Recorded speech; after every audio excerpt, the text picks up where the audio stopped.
So welcome everybody. My name is Luca Rubini from Birmingham Law School, and I'm very happy to chair this webinar, which is the very first webinar of the 2021-2022 series of the International Economic Law and Policy Working Group at Birmingham Law School.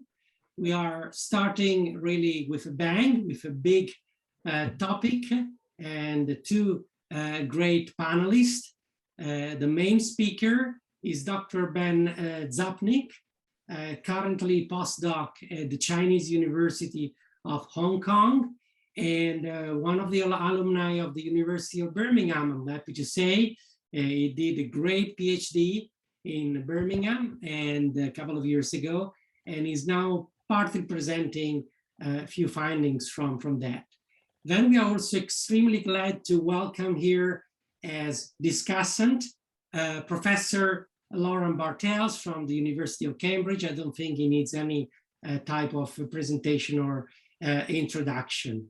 The idea is really to have 20-25 minutes of presentation by Ben, and then after that, Lorand will make his comments, maybe a rejoinder by Ben, and then if any of you of the attendees would like, can start sending any comment, any question via the chat, and I will basically collate them and moderate. So with these, I think I will stop and I will leave the floor to Ben. To you, Ben. Okay, thank you very much, Luca, for the introduction, and thank you to Lorand for agreeing to be the discussant for this session. So I'll be talking today about the right to regulate for moral purposes, which is obviously one of the reasons why states are allowed to regulate under Article 20 of the GATT. The right to regulate generally is a sensitive topic in WTO law for a number of reasons, including the fact that adjudicators, when they interpret the right to regulate, they have to determine how deferential to be to regulators, and they also have to determine a standard of review when considering moral regulations. So one of the points I'll be making today is that... Sorry, can I please ask you everybody to switch your microphone off? Thank you.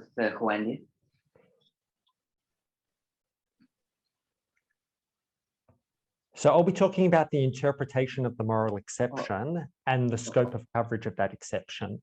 So, and one of the points I'll be making is that the moral exception is different to some of the other public interests which are covered under Article 20 because of the ambiguity of the term public morals.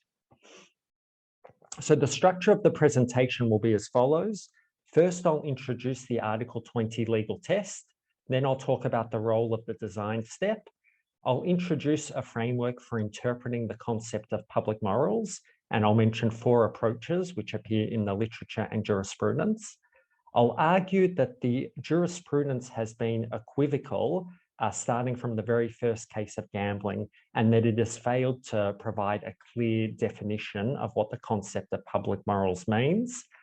I'll then consider how WTO tribunals continued that equivocal approach in the seals dispute, and I'll finish with some policy arguments about the strengths and weaknesses of the 4 different approaches to interpreting the concept of public morals.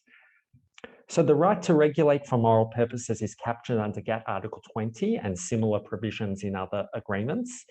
It's a 2-step process. So first, tribunals have to consider whether the measure is provisionally justified under the subparagraph.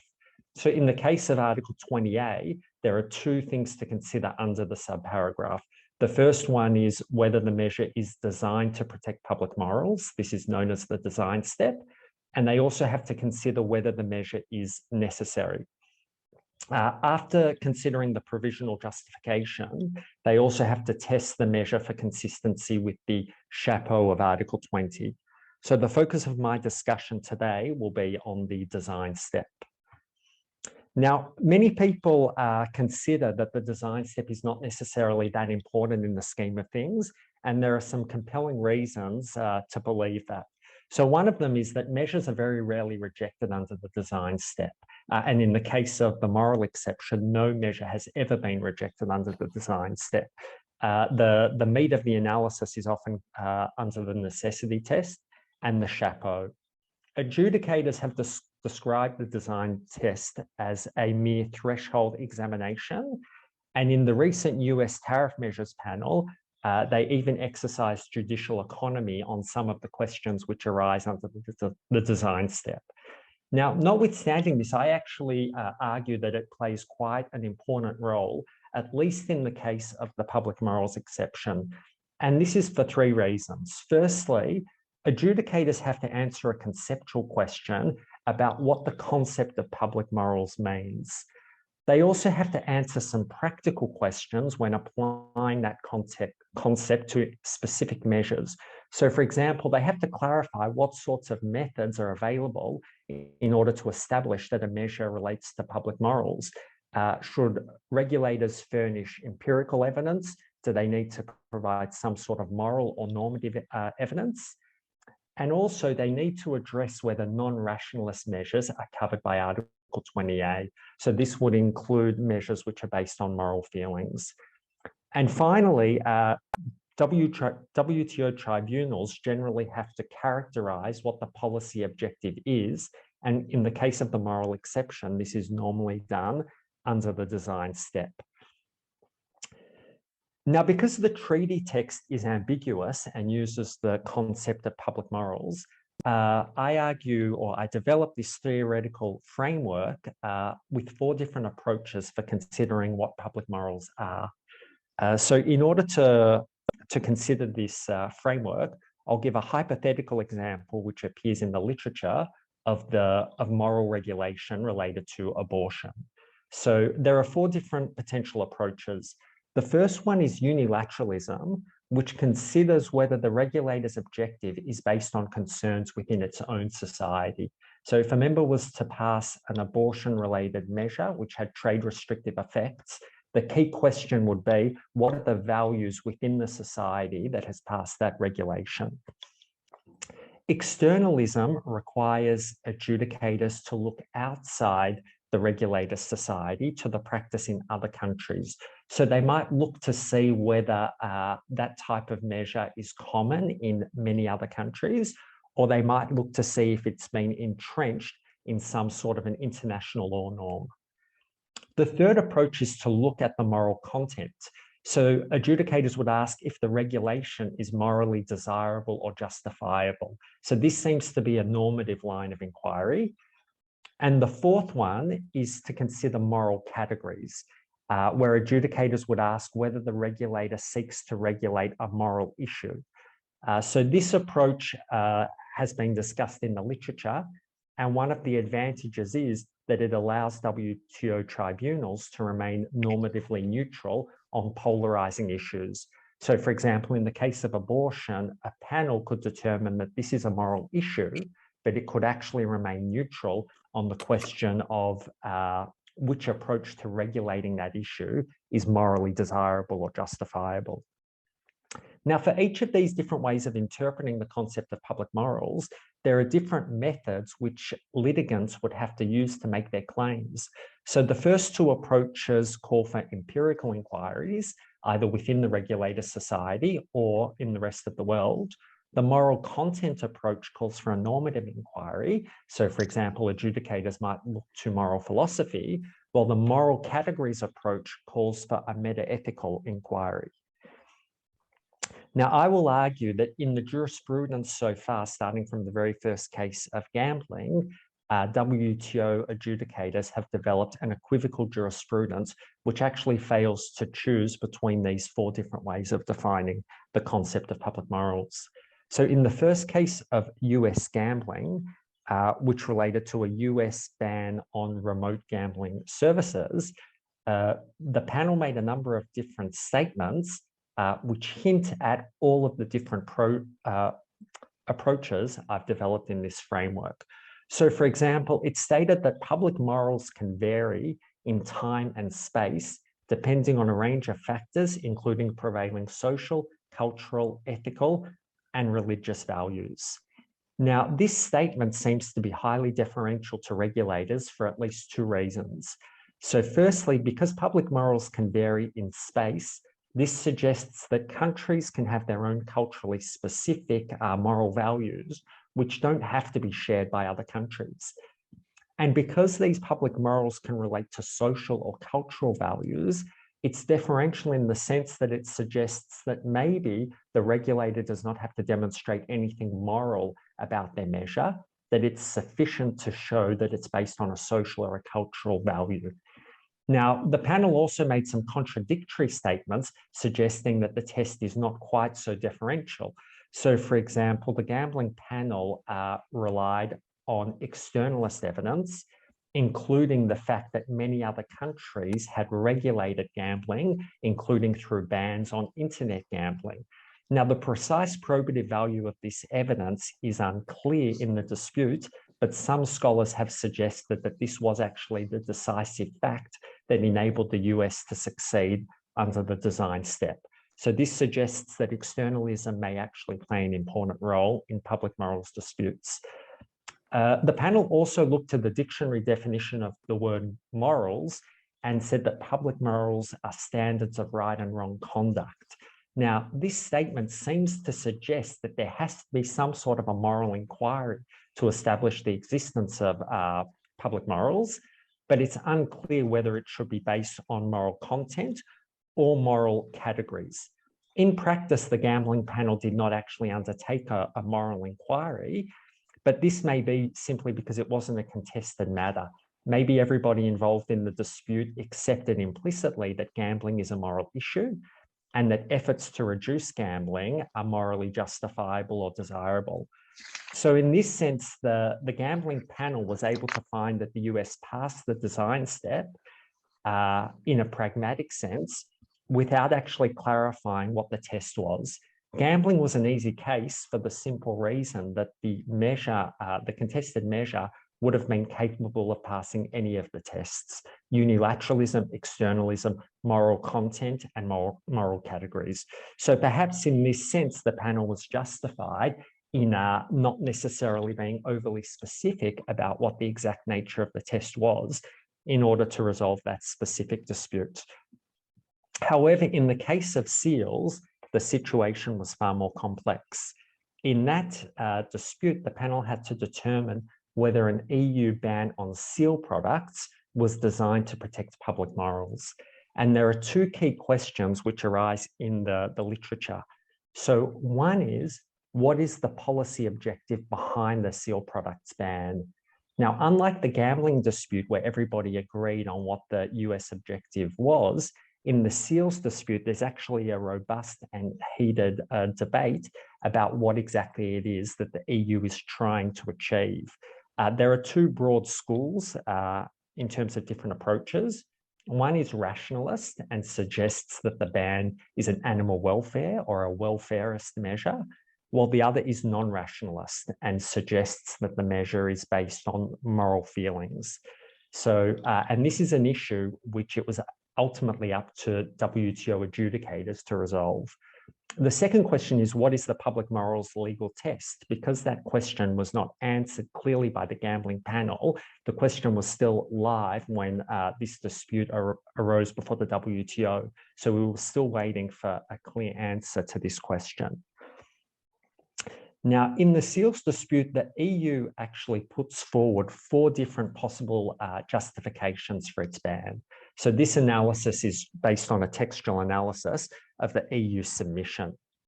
So the first one is a sociological claim that EU citizens have strong moral feelings about seals. And the EU says explicitly that people care more about animals which are cute and cuddly than some other types of animal. Now, this claim is a social claim rather than a moral claim. The EU is saying how people feel about animals. And it's also a non-rationalist claim in the sense that it's based on feelings or emotion rather than rationalist criteria. It also makes a policy claim that the seal products ban is an animal welfare measure, similar to the sorts of animal welfare measures that are commonly seen all around the world these days. It makes a normative claim that the ban is justified by welfarist moral philosophy, the sort of philosophy put forward by Peter Singer or Bentham. And it makes a meta-ethical claim that the treatment of animals is a moral issue. Now, because the EU submission is open-ended about exactly what its objective is, this actually puts the onus onto the adjudicators in the dispute to determine precisely what the EU's objective was. Now, I argue that the adjudicators actually failed to resolve this issue. So they doubled down on their equivocal approach from gambling, and in the seals dispute, they were equivocal both about what the policy objective was and what the legal test is. So here are some examples of the different approaches adopted by adjudicators. So, for example, under the unilateral approach, they do accept the idea that the EU's measure is based on moral feelings. They talk about citizens' deep indignation and repulsion regarding the trade in seal products, and they look for facts from within the EU society. But they also look for externalist evidence to see how other countries react to the same issue. But when they look at externalist evidence, rather than asking whether other countries also feel deep indignation and repulsion about the trade in seal products, they define the EU's policy objective as animal welfare. They look to moral philosophy by citing welfarism as a moral doctrine and long-established tradition of moral thought, although it's not clear exactly what role that evidence plays in the reasoning of the adjudicators. And they also take a meta-ethical approach by saying that the objective of seal welfare constitutes a moral issue for EU citizens. So in view, the seals dispute actually doubles down on the equivocal approach insofar as the policy objective is not clearly defined and the four different approaches to the legal test all remain in play. So finally, I'll just give a quick policy analysis of the four different approaches that I've discussed in this session in terms of their strengths and weaknesses. So unilateralism and externalism both suffer from a problem in the sense that they don't actually involve a moral inquiry. So they don't respect the treaty text, which contains the word morals. Unilateralism has been highly criticized in the literature on the grounds that it is overly deferential and it's therefore open to being abused. But one of the advantages of unilateralism, at least for people who think that measures based on moral feelings should be allowed, is that this approach would allow non-rationalist measures, although this might require a change to the jurisprudence because such measures are not actually based on standards of right and wrong as required by the current legal test.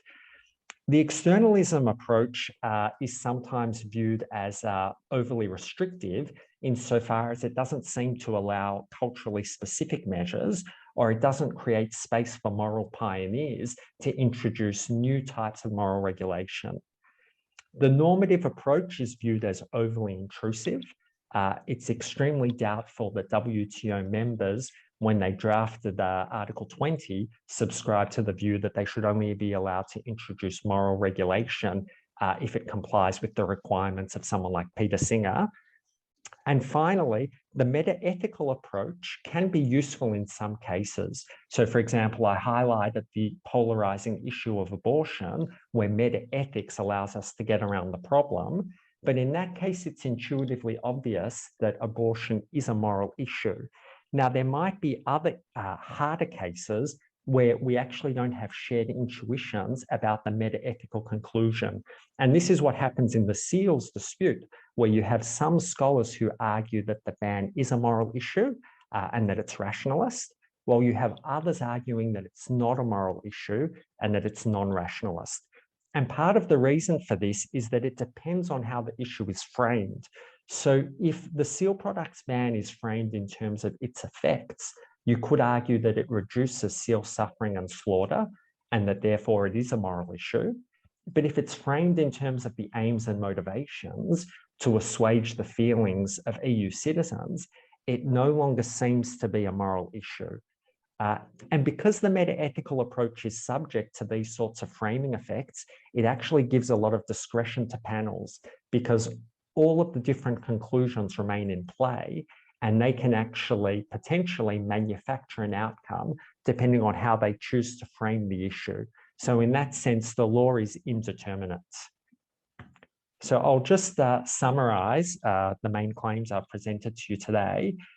So the first one is that the public morals design step actually addresses some important conceptual and practical issues, including what methods we should use and whether non-rationalist measures are permissible. However, the jurisprudence remains unclear about these issues. We don't know what public morals means, we don't know what the legal test is, and we don't know if non-rationalist measures are covered. Finally, I've argued that in seals, the WTO adjudicators doubled down on their equivocal approach. They weren't clear about what the policy objective was or what the legal test is. So thank you very much for your attention. Many thanks, Ben. You really managed to go very, very deep into this legal concept of public morals and show the inconsistencies in the case law. So now I would really leave it to Lorand to give his very nice comments on this. Yeah, thanks. Look, I'm just wondering, while I do that, would it be possible to have the 4 steps up on screen? Because that's the thrust of what Ben was talking about, and it might help us all to just be reminded. Sure. Can you do that, Ben? You still have the share. About this one? You have to. Sorry, let me just go in and share the screen. Well, anyway, while that's happening, I can get started. So I think this is an immensely interesting topic, and Ben's quite rightly focused on, in fact, the paper goes on to talk about many other interesting aspects of the public morals defense. But this is at the core of it. What is public moral? What are public morals? What does public morals mean when it is in treaty text? And how would we go about arguing for a particular issue, an objective, a policy objective, as being public morals, or rather, to be more specific even than that, and this was an issue in the seal products dispute, although I don't think it was material in the end.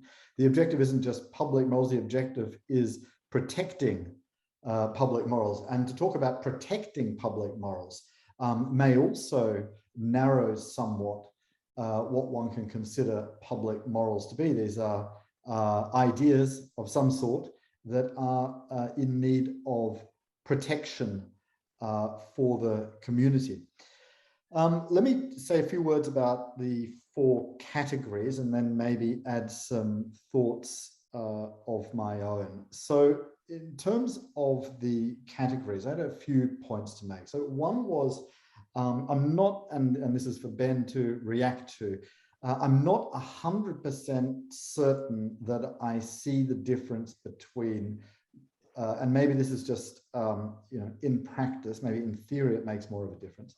It'd be good if Ben could elaborate on this a little bit. The differences between unilateralism and moral categories. Because as I understand it, unilateralism is about concerns without reference to morality expressly, whereas moral categories have more of an express moral dimension. But I wonder how important that difference really is, because if we, obviously we need a standard, we need a benchmark, but it seems to me that also from the examples that that Ben mentioned and some of the quotes, what we are looking for with unilateralism is how people feel about a certain issue. In fact, it was quite visceral in some ways. And I just wonder, I put this as a question, I wonder whether it's not sufficient to look to a person or people, and that the difference there I'll come to in a moment, but let's just say people's feelings of disgust, for instance, or of other ways of reacting to ideas of right and or wrong in a society as evidence that a particular topic is a moral issue. So maybe what's going on here is a Cartesian dualism, where we have an emotional reaction under unilateralism. And I don't know if I've divided this correctly, but maybe it's another way of dividing it, even if I haven't. And the other is somehow more, well, ideological, ideational, more rational, more conceptual, and maybe that's the distinction. And I just wonder whether that's actually a good way of looking at it. But I'm not a moral philosopher, so I don't know. But it just seems to me that you know, the way that someone reacts to a particular issue may well be a sufficient indication that an issue is moral or is not moral. In terms of externalism, I've got some fairly harsh words to say about that, which is that it reminds me a little bit of the GATT panel report in Spain, Unroasted Coffee, where the issue was whether there was competition in a given marketplace for two different types of coffee, namely, I mean, summarizing somewhat, Arabica and Robusta, although it didn't divide up 100% that way, but just for summary purposes, it's close enough. And the panel said, well, what we've got to look at is coffee as it is perceived as a market in the world. And that was obviously wrong, because what was at issue there was the market in Spain. And that's become clear, obviously, in subsequent jurisprudence, is that it's a WTO members market to which one looks for competition, not the world as a whole. Now, when we're dealing with the exceptions, of course, it's an entirely different issue. We're not interested in competition, at least not for this part of the test. But it seems to me that it's a useful analogy, because the question of public morals seems to me to be limited inherently to what the regulating country, and again, it's a point I'll come to in a moment, considers public morals to be, or what, well, that's an overly subjective way of putting it maybe, what the public morals in that WTO member actually are. And it shouldn't matter, I don't think, what public morals might be in a different country. And so I really cannot see, except in shorthand, you say, as it was said in gambling, well, you know, other countries do the same, and the same in seals, other countries do the same, because what's important there is other countries do the same, including the complainants.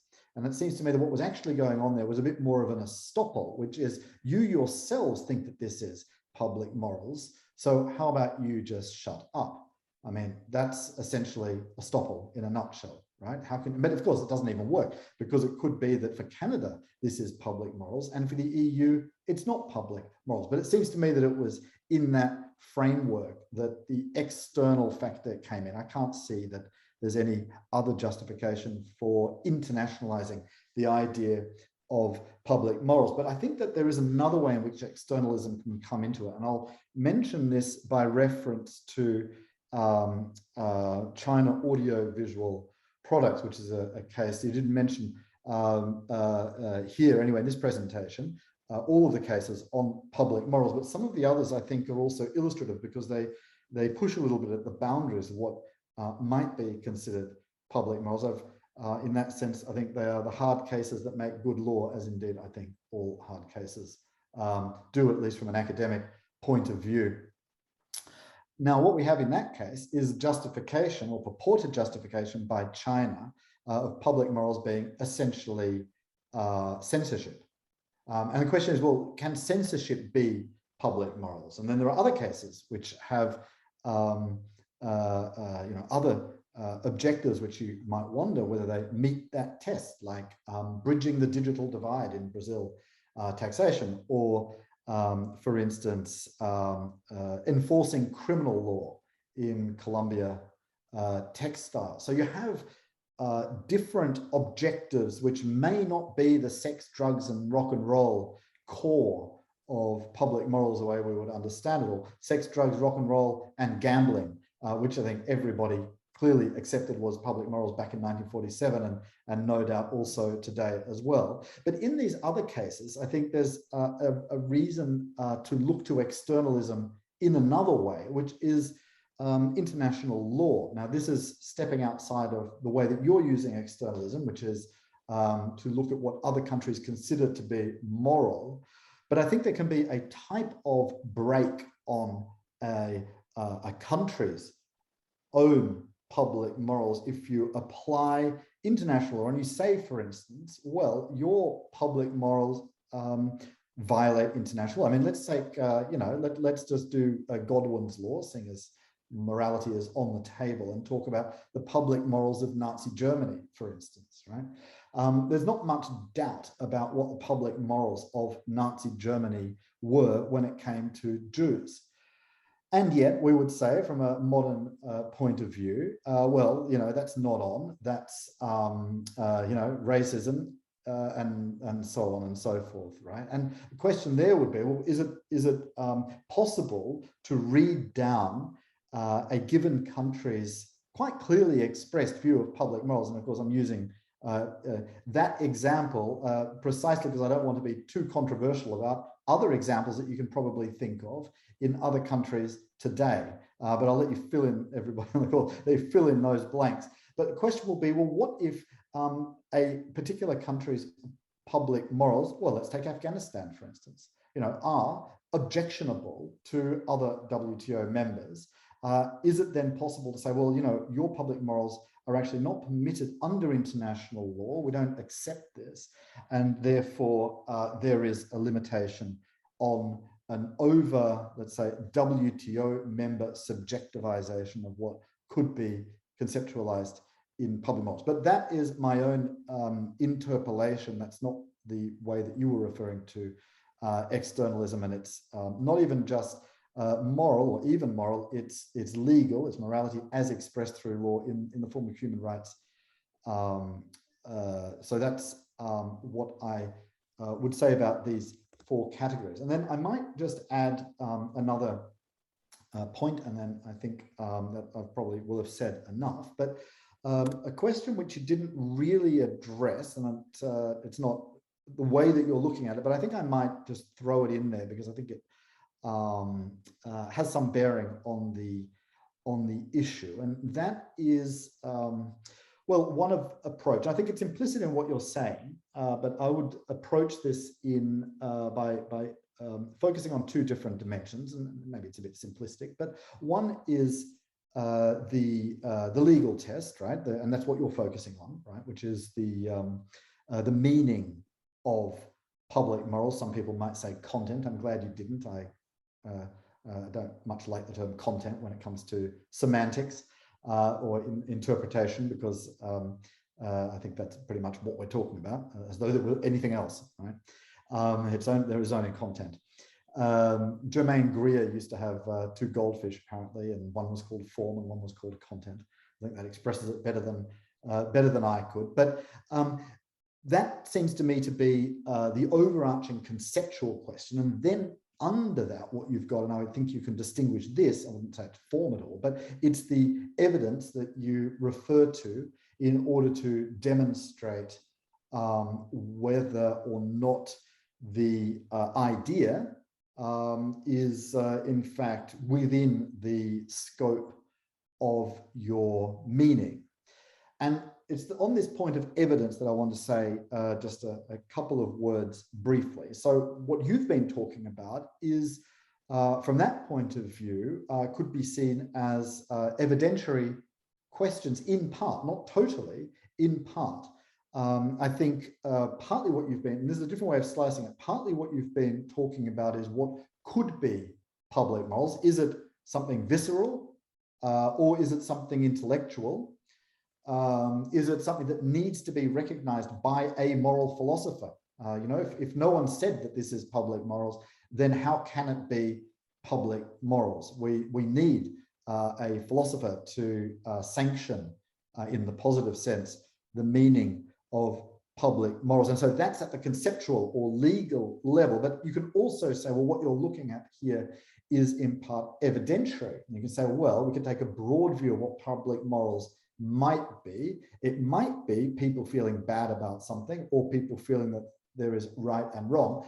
And what we're looking for when we ask Peter Singer what he thinks, or we look at what other countries do, that is a purely evidentiary issue and simply material that you put in your binder and serve up to the adjudicators in order to show that what you're talking about is plausible, at least. And then just to pursue that a little bit more, the point that you didn't mention, but I wanted to say something about, is on the evidentiary point. And again, you might want to upgrade this into a conceptual point as well. And I think it's always interesting to consider when evidence is being used wrongly as a way of smuggling in conceptual ideas. The appellate body did this all the time, most famously in a way that Luca will appreciate in the India case with public body, where everything seems to be about evidence. But of course, there's no evidence except evidence of an idea. So there's only so far one can go with that. You can't escape the idea entirely. But if we are talking about evidence, what about situations, and Seals was a good one here, when part of the population might think that an issue is a moral issue, and the other part of the population just might not. I mean, they might just not care, in which case it's not a moral issue. So you did abortion. Well, everybody has views on abortion. It's rare to find people who would say, well, I just don't care at all. Usually not caring means taking a particular position, which presumably would be the position that the country endorses at the time. But that's different from genuinely not caring at all. And you may say, well, you know, there are some issues that you just don't think are moral. And then, for instance, climate change. Let's take climate change. I mean, you could say that this is an issue which in certain parts of certain communities has certainly risen to the level of morality, I think. Whereas for others, it's a question of self-preservation, and for others, they might not believe in it or might not care very much about it. So what do you do in a situation like that, where you have part of the population caring and others simply not caring or not seeing it as a moral issue, or if they see it in terms of right and wrong, it's not right and wrong in a sense that would be cognizable morally, but it might be right and wrong well, I mean, maybe in an extremely utilitarian way, and then you can say it's back to morality, but maybe, you know, there are other ways of looking at this where it's not even right and wrong, or whether it's just a question of existence. And that then a final point, why am I talking about the people?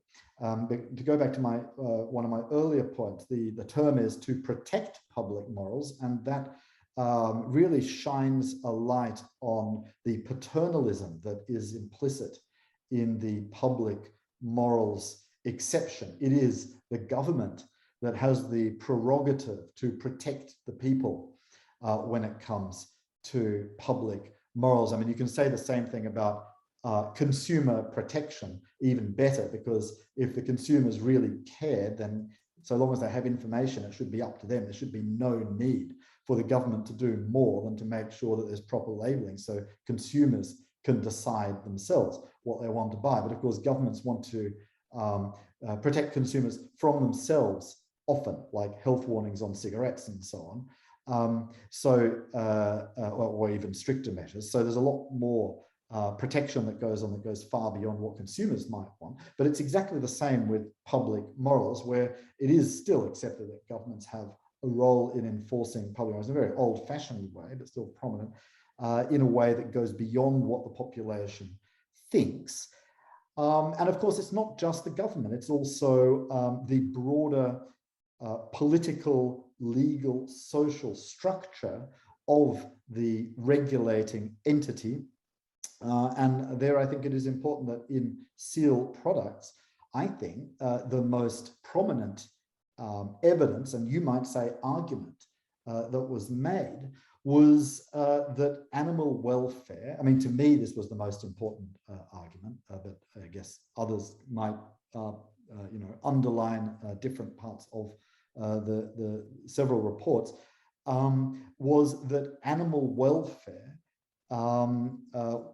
found a home in the EU treaties, the constitution of the European Union, where it is said in a part of the treaties on agriculture that animals are sentient beings.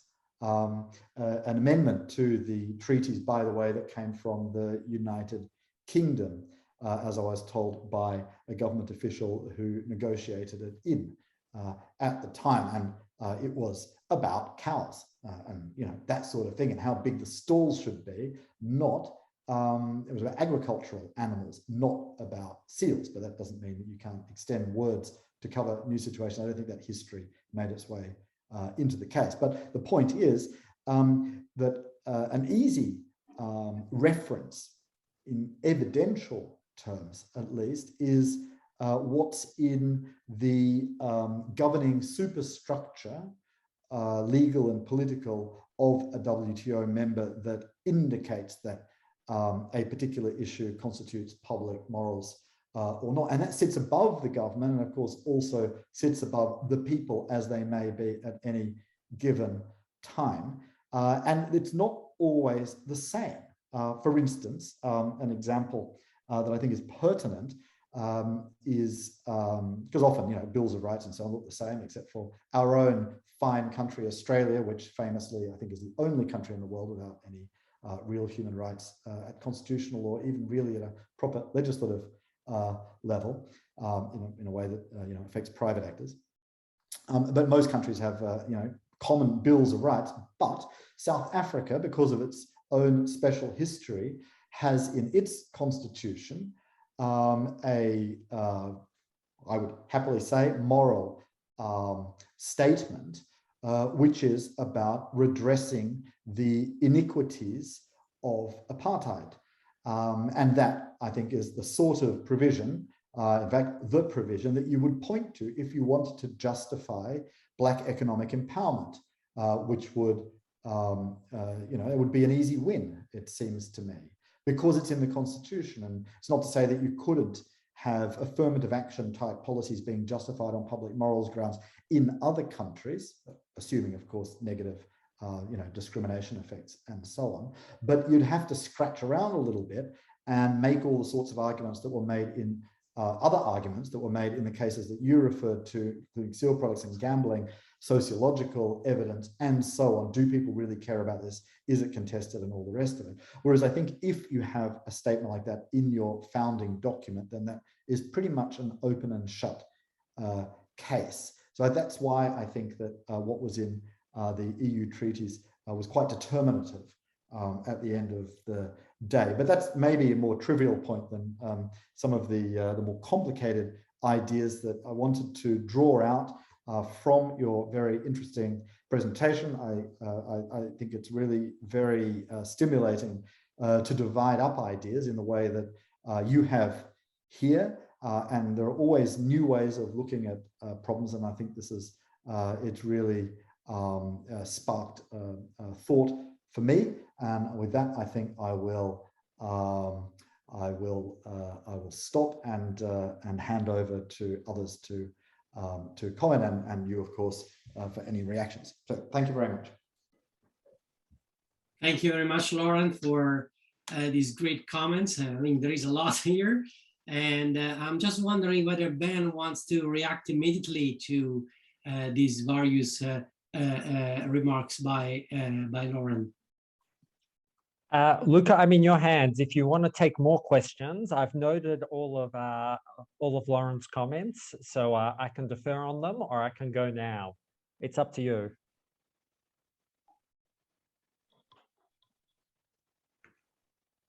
Can you hear me?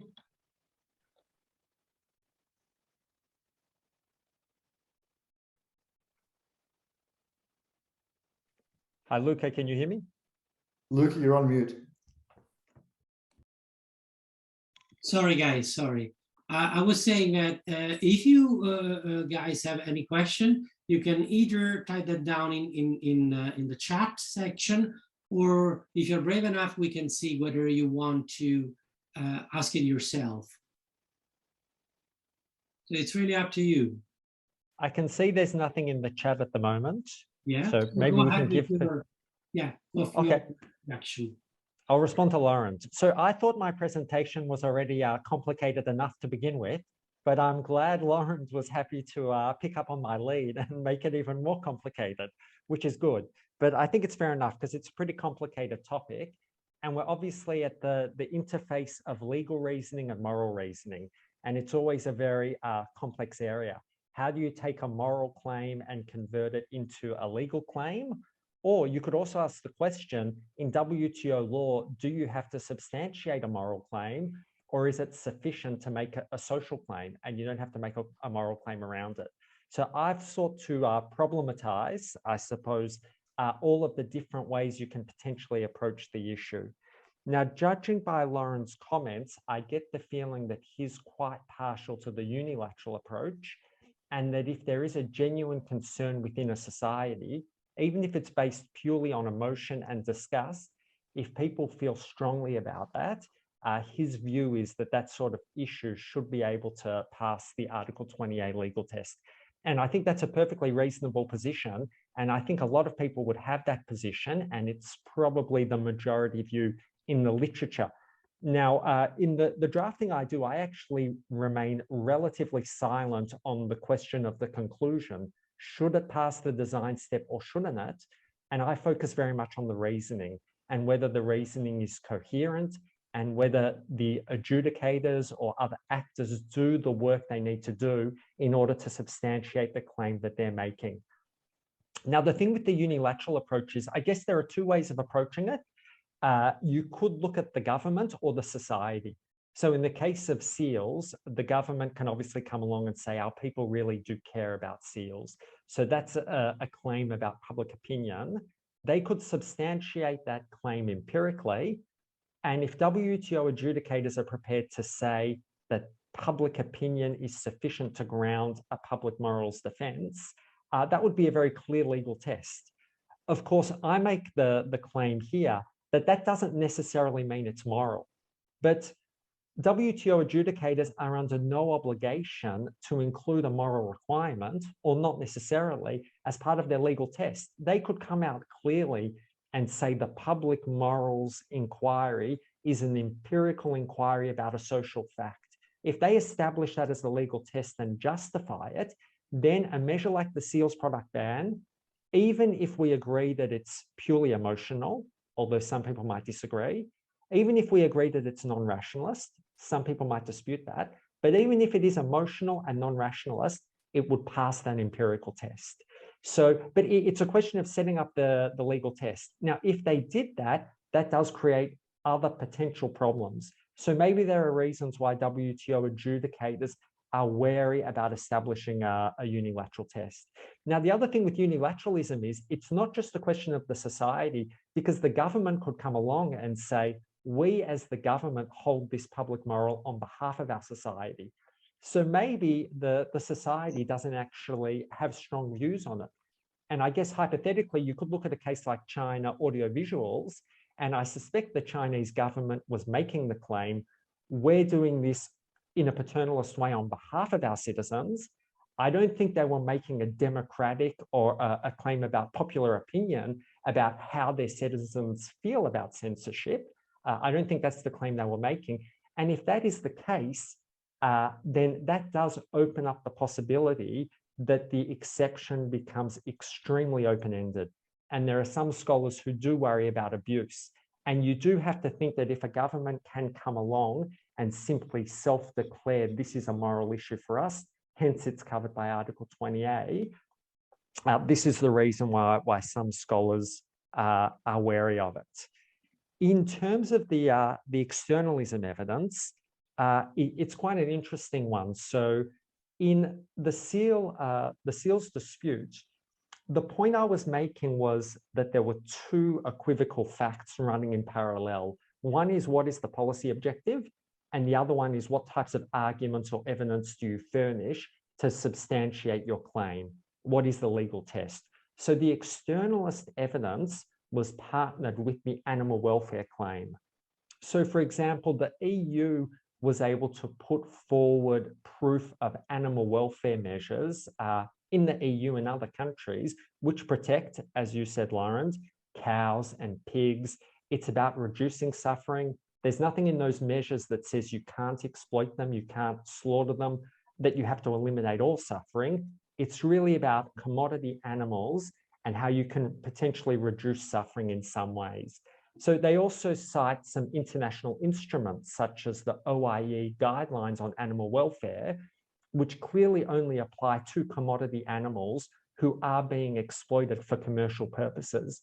So you have to ask the question, if there is a measure which is seeking to ban exploitation, slaughter, trade in an animal, does it make sense to highlight laws or international instruments which govern how animals are exploited to prove that a ban on exploitation is a moral measure?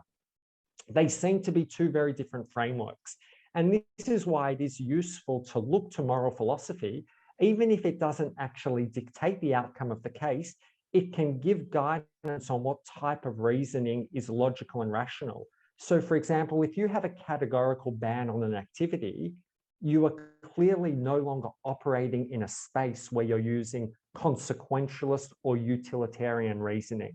So that's why there is a bit of an incoherence in the dispute where you have a ban, but then you have a lot of claims which are put forward in terms of welfarism or animal welfare, which are really consequentialist claims, but being used to justify the existence of a categorical ban.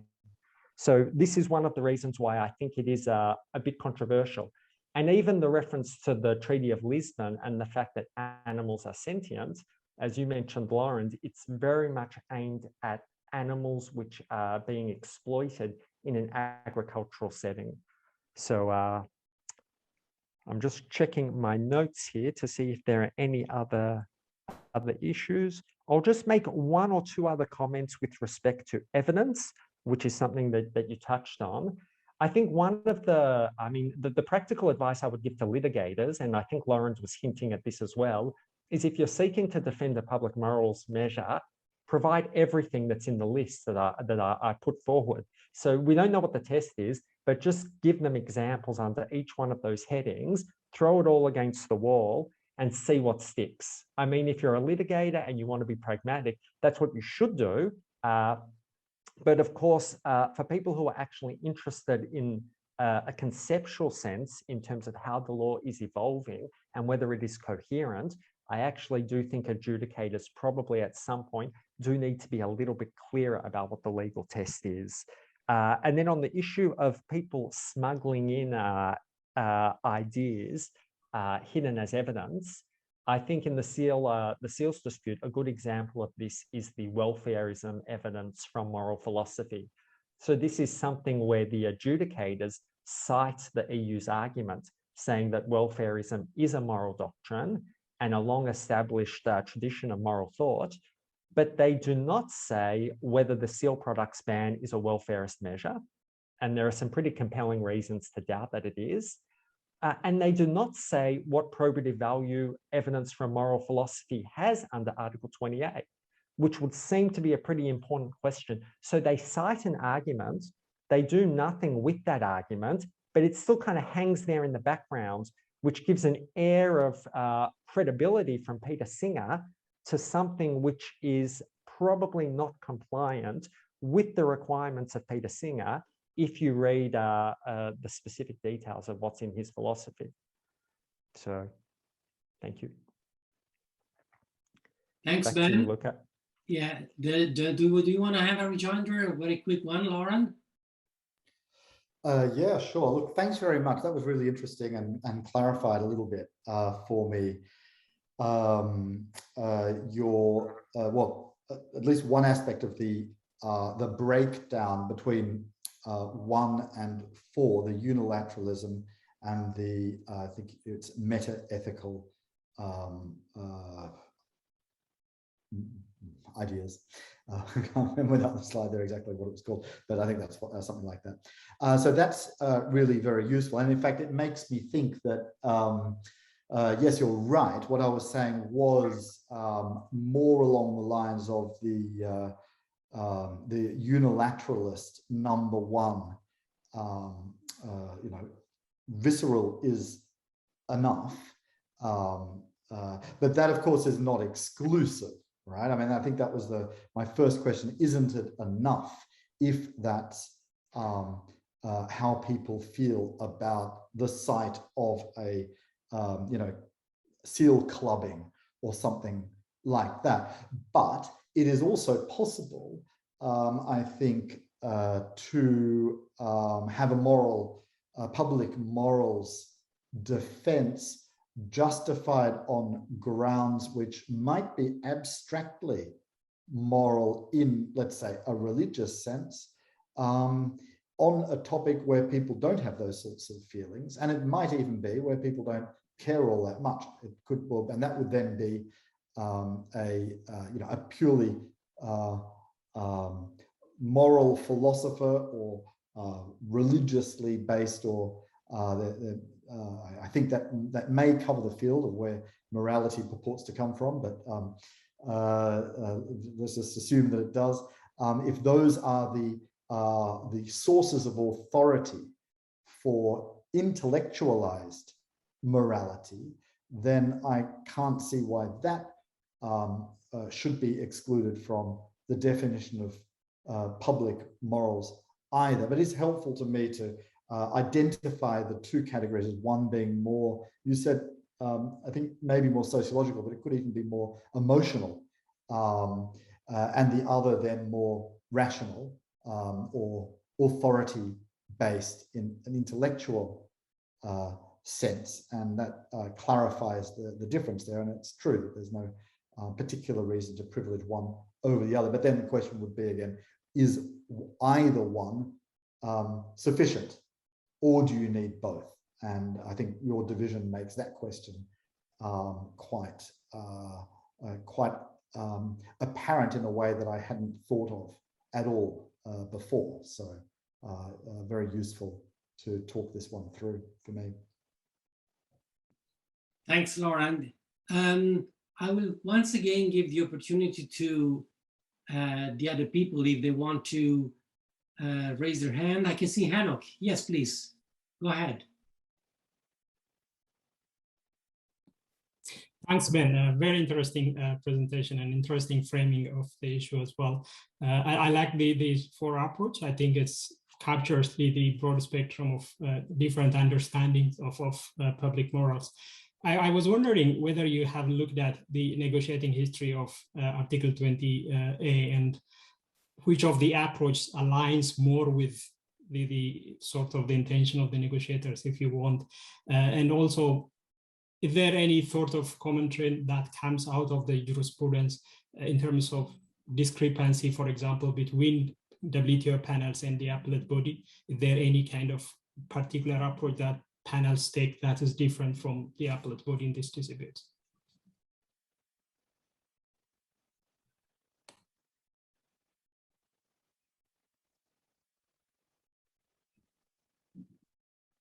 Up to you, Ben. Okay. So in terms of the negotiating history, I think the starting point is probably an article that Steve Charnovitz published about 2 decades ago, which pretty much everyone cites whenever they're writing about public morals. So he does look a little bit at the negotiating history, and then he also considers what sorts of measures existed back in the 1940s. So the sorts of ideas which would be, you know, clear in the mind of negotiators at the time. Now, he makes the claim that there was very little discussion about public morals, and the reason is probably because everybody kind of had a vague idea of what they had in mind. So it's a little bit along the lines of the Potter Stewart comment of, I can't define it, but I know it when I see it. So it kind of feels as though that was how the negotiators addressed the issue. of course, dispute settlement was very different back then compared to how it is today. So even if it was defined in an ambiguous or an amorphous way, which didn't lend itself to actually being applied by interpreters, back at the time of the GATT negotiations, that wasn't a problem because the negotiators and the implementers were also the interpreters. They were all the same people. So they could always reconvene, you know, just in a body which had a different name and return to the issue and discuss it and negotiate and find a solution. So it is a problem, I think, from 1947. It clearly was an ambiguous turn of phrase, which at the time probably didn't raise any practical issues. But now that we're living in a legalized world where there is interpretation, which has been taken out of the hands of members to some, well, to an important degree, the problem now actually has practical implications. In terms of the panel and the appellate body, it's an interesting one. I would say generally in the seals dispute, I think on the question of the design step, I think they were probably very much in lockstep on a lot of these issues. I do think that the appellate body replicates the equivocal analysis from the panel on both the question of the policy objective and the legal test. So in that dispute, I don't think there's necessarily much daylight between them, at least on the most important aspects of the dispute. In some subsequent disputes, there have been, you know, some moves by the panel to suggest that, maybe they're moving in a slightly different direction. So, for example, there was one panel, the appellate body has encouraged panels wherever possible not to reject measures under the design step. But I know there was one panel, I think it was Brazil taxation, said they had deep reservations about letting the measure get through the design step, but they did so that it could be assessed under the necessity test, presumably so those issues could be appealed if necessary.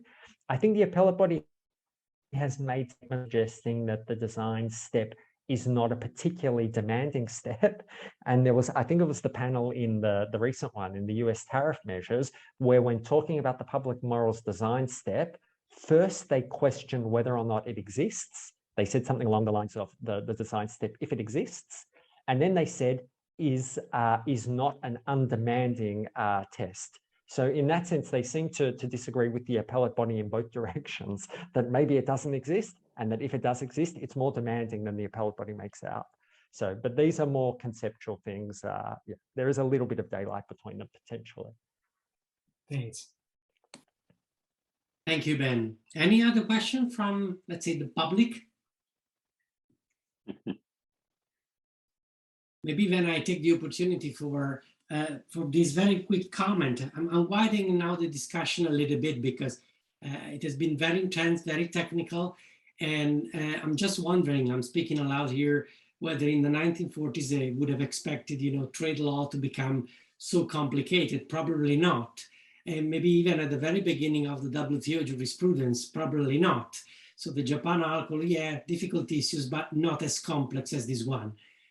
Having made this premise, I can understand and I can accept incoherency in the pleadings of parties. You mentioned the EU, that, you know, apparently they are taking 4 different directions, 4 different concepts of public morals in their pleadings. Well, you can accept that because they are not really, they don't really have to aim to coherency or to creating a perfect methodology. They simply need to win. The problem becomes when the adjudicators, like probably the appellate bodies from what you're hinting, do not come out with a clear methodology. You had a slide which was quite impressive and quite disturbing because basically all the big questions were not answered by the appellate body. So I don't know whether while you were working on that, you had some feelings, or whether you were asking yourself, how is it possible that the appellate body could not give answers at least to one of these big things? So in other way, how is it possible that the appellate body is not even offering us the basic methodology? Because clearly when you see public morals, that's what it's begging for. You want to have a methodology to answer it. Thanks, Luca. It's a very good question. I fully agree with you that when you're looking at a party's arguments, there's no obligation for them to be coherent. For them, it can be all about litigation strategy, and they might have a good reason for trying to put forward arguments which aren't necessarily that coherent. So that said, personally, if I was an adjudicator and a party came to me with incoherent arguments, I would be inclined to think that that's probably not a good litigation strategy, but maybe there are some forums where it can actually be an effective litigation strategy. So now, if you're talking as a lawyer or as a philosopher, I would say coherent and logical reasoning is a pretty important touchstone. So for a judge or for a philosopher, you would say, well, if they're non-compliant with that benchmark of being coherent and of respecting norms of logical reasoning, such as avoiding logical fallacies like equivocal reasoning, that would be pretty problematic. Now, if you look to non-normative disciplines, such as politics or psychology, you might say, well, there are very good reasons why people might deviate from those basic benchmarks related to logical and coherent reasoning. So in terms of the dispute, I guess, I mean, those are probably the two disciplines you would want to use to analyze what happened.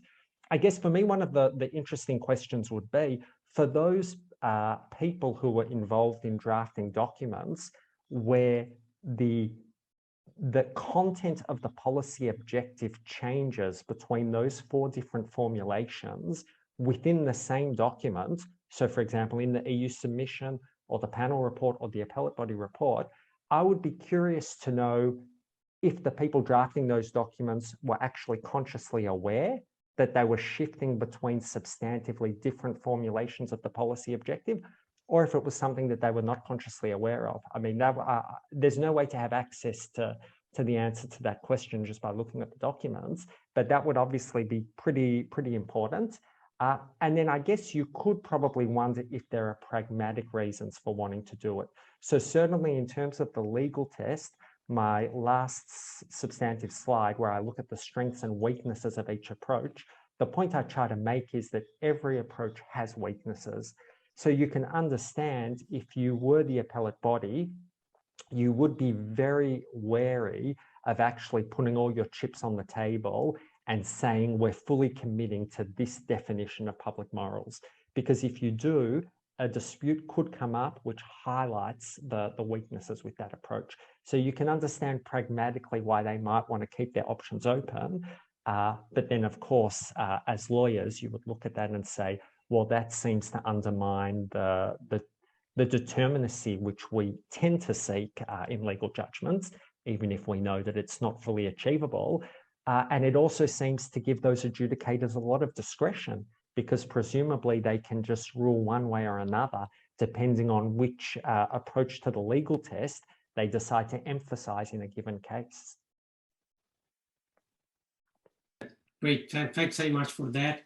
I don't want really to abuse of the speakers.